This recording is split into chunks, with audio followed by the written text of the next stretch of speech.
지금 한국의 경제가 되게 안 좋다고 합니다. 저도 이제 뉴스로 이제 경제 관련한 다큐들을 보면, 시사 프로를 보면 되게 안 좋다는 이야기가 많이 나옵니다. 창신동의 봉제거리도 다 문 닫았다 그러고, 이 공장들, 이 중소업체들, 이 임금 못 줘서 난리라고 합니다. 삼성 반도체 건설 노동자들 인파도 사라졌다고 하고, 그곳에 한때 6만 명이던 근로자가 지금 1만 명으로 되게 급감했다는 이야기도 많이 나옵니다. 얇아진 월급 통장에 답이 없다, 일이 줄었다, 가족의 삶도 예전보다 못하다, 이런 얘기들을 많이 합니다. 연이은 생산 중단에 기업의 일자리도 줄어들고 있다고 합니다. 포항은 포스코가 안 좋아서 포항의 시내에 식당들, 가게 이제 경기가 되게 안 좋답니다. 인구 감소 공동화 현상까지 겹쳐서 더 어렵다고 하네요. 이게 어떤 상황일까? 어떻게 해야 되는 걸까? 트럼프 2기 정부 들어서서 관세 충격 때문에 지금보다 상황이 더 안 좋아질 거다, 더 우려하는 이야기들도 많다고 합니다.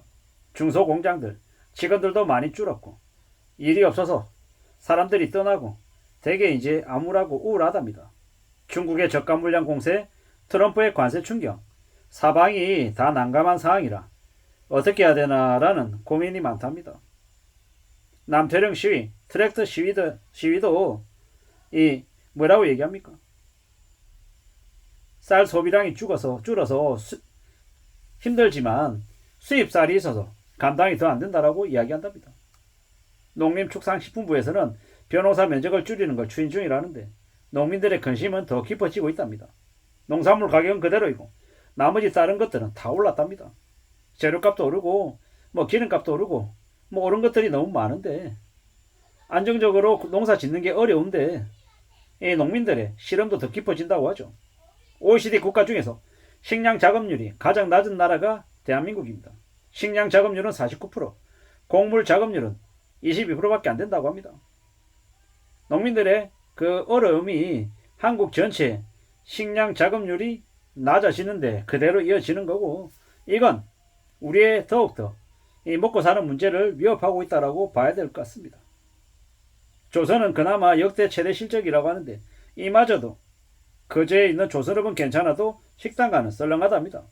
왜 안 좋은가 하고 봤더니 그 조선 쪽에 일하는 종사자들의 상당 부분이 하청 노동자이고, 그 하청 노동자들의 임금은 여전히 낮은 상태라고 합니다.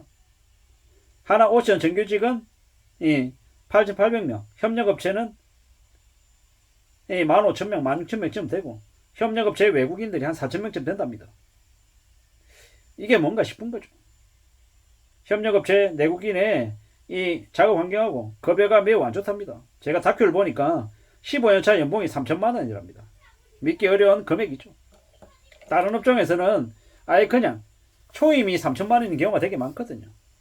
온라인 유통도 유통업계에 이제 초임이 3천만 원 가량 됩니다. 근데 조선의 협력업체 근로자의 15년차 연봉이 3천만 원이라고 하니까 좀 말이 안 되는 거죠. 거기에 이제 다큐에 나오는 거 보니까 17년차 48세가 제일 막내라고 하더라고요. 48세가 막내이다라는 얘기는 40대 초반, 중반, 30대, 20대 후반에 젊은 친구들이 유입이 안 된다는 얘기입니다. 유입이 안 되니까 협력업체 외국인 노동자가 4,000명 정도가 있는 거겠죠. 저임금에 일하려는 사람이 없으니까 외국인 노동자가 그 자리를 대체하는 겁니다. 최저임금이니까 젊은 친구들이 안 들어오는 거죠. 원천 가층의 이 이중 구조가 갈수록 만연해지고 있죠. 이게 결국은 이 조선업계에 일하고 있는 근로자들이 계속 이렇게 유입되는 걸 틀어막고 있는 거죠. 원청과 하청. 그렇다고 해서 원청의 월급을 낮춰서 하청의 월급을 올려줘야 된다, 이런 노동자들 간의 노노 갈등을 이야기하고 싶은 게 아닙니다. 대기업들, 하나오션 같은 대기업들, 그들은 그들대로 최대한 쉽지 않다라고 얘기하는데, 이게 뭔가 좀 잘못돼도 확실히 잘못된 거잖아요.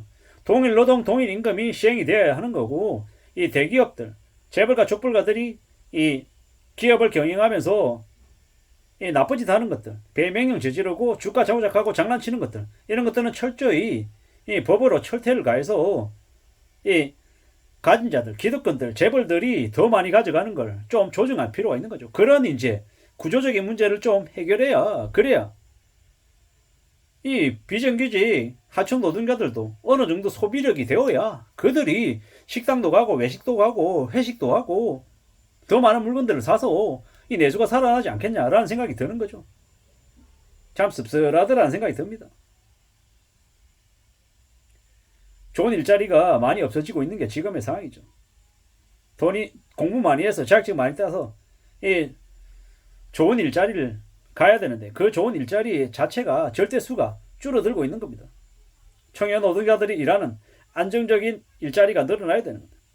안 그러면 이 정규직과 비정규직의 이 급여 차이도 계속 늘어나고 이 비정규직, 파견직 뭐 이런 쪽 직종만 계속 늘어나면요.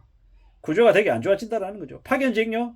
원래 기존에 정규직 원청에서 일하던 이가 나와가지고 이 회사 차리고 협력업체 차리고 중간에서 이 파견하면서 각종 이렇게 리스크 다 떠안고 중간에서 이제 임금 착복하고 하는 그런 짓거리들 이런 것들이 좀 바로 잡힐 필요가 있다라는 겁니다. 이런 것들이 해결되지 않고서는 이 제대로 된 이 소비력이 살아날 수 없다라는 거. 그러면 결국요. 이놈의 나라 자체가 결국 이 가진 자들, 이 재벌가 족벌가 그리고 이 판사 검사 경찰 국회의원 정치하는 놈들 그래 저 상위에 있는 그들의 정관예우들만 늘어나고 잘 먹고 잘 살게 되고 보통의 사람들은 더 아래로 추락하고 더 힘들어질 것 같다라는 겁니다. 물론 자본주의 사회는요 누군가가 희생이 있어야 다른 누군가가 혜택을 봅니다. 근데 이 양극화가 너무 심해지는 걸 좀 줄여야 그래도 보통 사람들이 소비를 좀 할 수 있다라는 거죠. 부자라 그래서 하루에 10끼 먹는 거 아니잖아요.